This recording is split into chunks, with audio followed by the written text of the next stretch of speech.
찬미 예수님, 어린이 여러분, 한 주일 동안 잘 지냈나요? 오늘은 미사 전례의 실제에 대해서 알아볼 거예요. 시작 기도로 성가 예수님의 이름을 함께 바치겠습니다. 성부와 성자와 성령의 이름으로 아멘. 예수님의 이름은 사랑입니다. 죄인 용서하시는 사랑입니다. 숨이 막힐 만큼 들어 안아주시고 쓰다듬어 주시니 예수님의 이름은 사랑입니다. 미사와 관련된 그림입니다.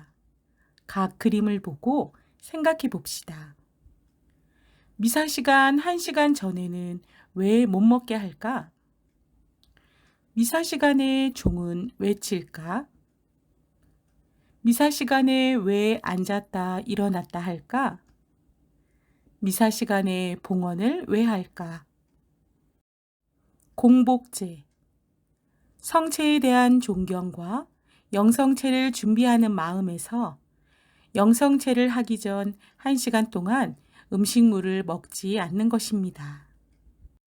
종, 미사가 집전되고 있을 때 성찬의 전례의 감사기도 부분에서 미사에 참여하고 있는 모든 이에게 거룩한 변화의 신비를 알리기 위해 종을 울립니다. 즉, 모든 사람이 한마음으로 거룩한 변화의 순간을 맞아 성체 앞에 흠숭을 드리자는 일종의 신호라고 할 수 있습니다. 전례 동작 중 서는 자세는 첫 번째, 존경을 표하는 자세로 사제가 복음을 낭독할 때 그리스도께서 직접 말씀을 선포하신다고 보고 그리스도께 존경의 표시로 서서 듣습니다. 두 번째, 가장 보편적인 기도하는 자세입니다. 기도할 부분에서 일어섭니다. 세 번째, 부활과 기쁨의 자세입니다. 그리스도께서는 죽음에서 일어나셨고 우리도 그분을 통해 부활하여 일어섰습니다.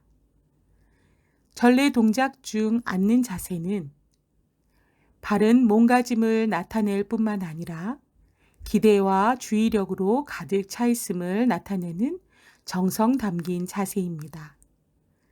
경청의 자세로 앉는 자세를 취합니다.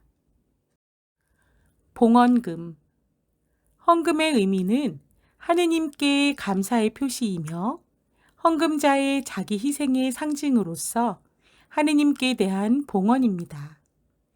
희생제물인 빵과 포도주는 미사 중에 그리스도의 살과 피로 변하여 평신도는 사제와 함께 희생제물을 하느님께 봉헌함으로써 자기 자신도 그리스도에 포함시켜 봉헌하는 것입니다. 따라서 헌금은 자기 희생의 상징이며 희생제물입니다. 미사 시간 중 가장 마음에 와 닿을 때는 언제입니까? 성체를 모실 때, 주님과 일치를 느낄 때 등 한번 생각해 봅시다. 미사는 이렇게 시작되었습니다. 미사는 예수 그리스도의 최후의 만찬에서 유래되었습니다. 다음에 그래서 우리는 미사 중 말씀의 전례, 강론, 성찬의 전례, 영성체가 오래전부터 내려온 전례의 전통임을 알 수 있습니다. 우리는 순교자 유스티노 성인의 증언으로 2세기 때부터 해온 성찬례 거행 과정을 알 수 있습니다. 성찬례는 우리 시대의 모든 전례 전통에까지 그대로 간직되어 있습니다. 다음은 155년경 유스티노 성인이 이교도 황제인 안토니우스에게 그리스도인들이 무엇을 하는지 설명하기 위해 쓴 글입니다. 일요일이라고 부르는 날, 도시나 마을에 사는 모든 사람들이 한 곳에 모입니다. 시간이 허락하는 대로 사도들의 기록과 예언자들의 글을 읽습니다. 독서가 끝나면 모임을 주재하는 사람이 그런 훌륭한 일들을 본받으라고 권하고 격려하는 말을 합니다. 그 다음에는 모두 함께 일어나 기도를 합니다. 기도가 끝나면 우리는 서로 입맞춤을 합니다. 다음에 형제들의 모임을 주재하는 사람들에게 빵과 물과 포도주를 섞은 잔을 가져다 줍니다. 그 사람은 이것을 받아 성자와 성령의 이름으로 우주의 아버지께 찬미와 영광을 드리고 우리가 이 선물을 받기 합당한 사람으로 뽑힌 데 대하여 오랫동안 감사를 드립니다. 그 사람이 기도와 감사를 드리고 나면 모든 참가자들은 아멘 하고 환호성을 올립니다. 모임을 주재하는 사람이 감사 기도를 드리고 회중이 응답하고 나면 부제라고 불리는 사람들이 모든 참석자들에게 축성된 빵과 물, 탄, 포도주를 나누어 주고 그곳에 오지 못한 사람들에게도 가져다 줍니다. 왜 미사라고 할까요?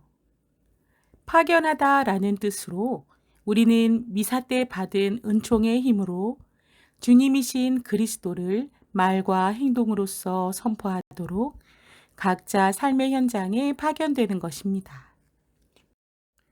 미사보는 왜 쓸까요? 유대인들과 유대계 그리스도인들의 공적 모임에서는 여성들이 머리를 가리는 것이 관례였는데 이러한 관습이 사도 바오로에 의해 이방계 그리스도인들에게도 요구된 것입니다. 신앙인으로서의 소박한 생활과 정숙한 몸가짐의 한 표현으로 전례 때 미사보를 쓰는 것으로 나타납니다.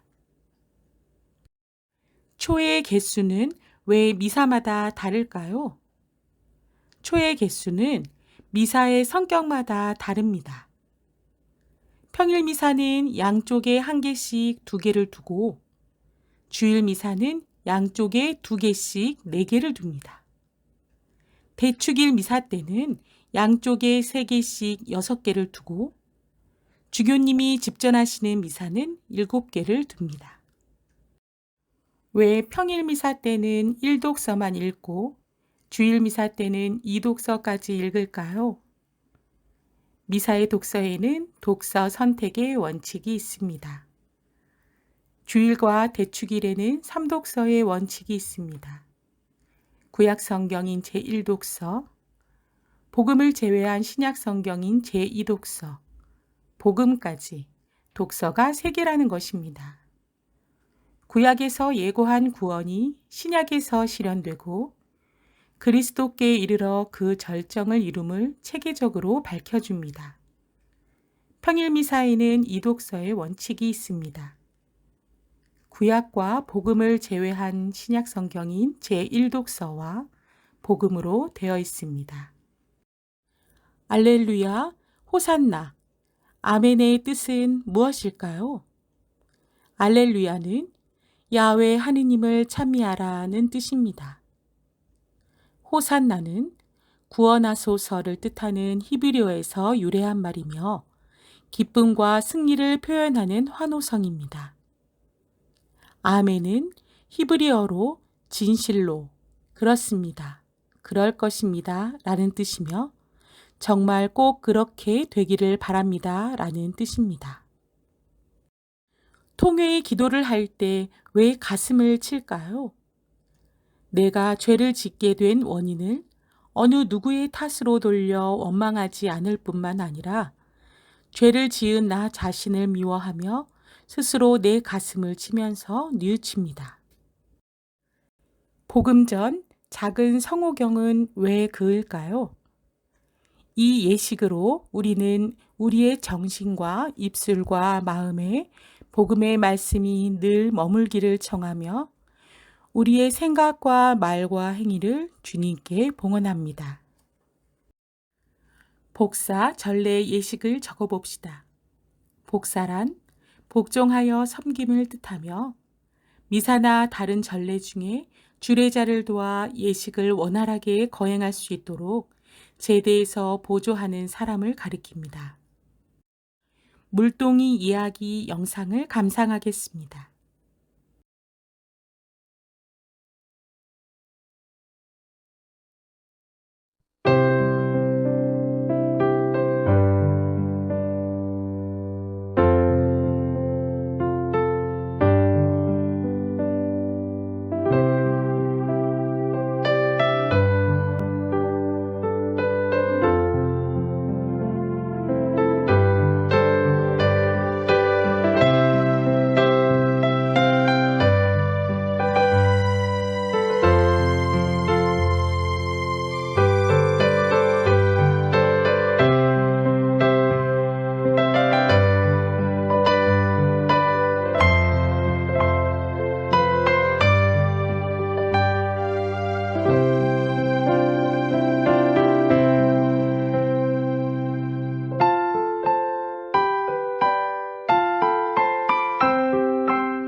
친구들, 눈을 꼭 감아주세요.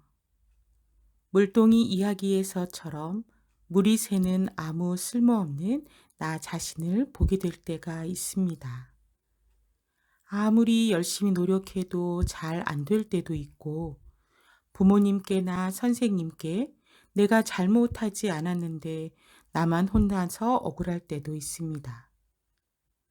성당에 나와도 왜 다니는지 모를 때도 있습니다.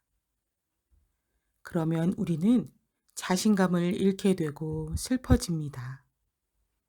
하느님이 누구십니까? 우리를 만들어주신 분이십니다. 그 어느 누구도 아무런 이유 없이 하느님께서 창조하지는 않으셨습니다. 비록 우리가 힘들어 넘어질지라도 하느님은 우리를 사랑하시기에 다시 일으켜 세워주십니다. 내가 비록 깨어진 물동이라 할지라도 하느님께서는 우리를 소중하게 사용하십니다. 그러기에 오늘도 하느님은 우리를 성당으로 초대해 주신 것입니다. 우리를 이렇듯 사랑하시는 하느님께 감사드리며 기쁜 마음으로 미사에 참여하고 예수님과 일치하는 시간을 가지도록 합시다. 마침 기도로 성가 참 좋으신 예수님을 함께 바치겠습니다. 성부와 성자와 성령의 이름으로 아멘. 참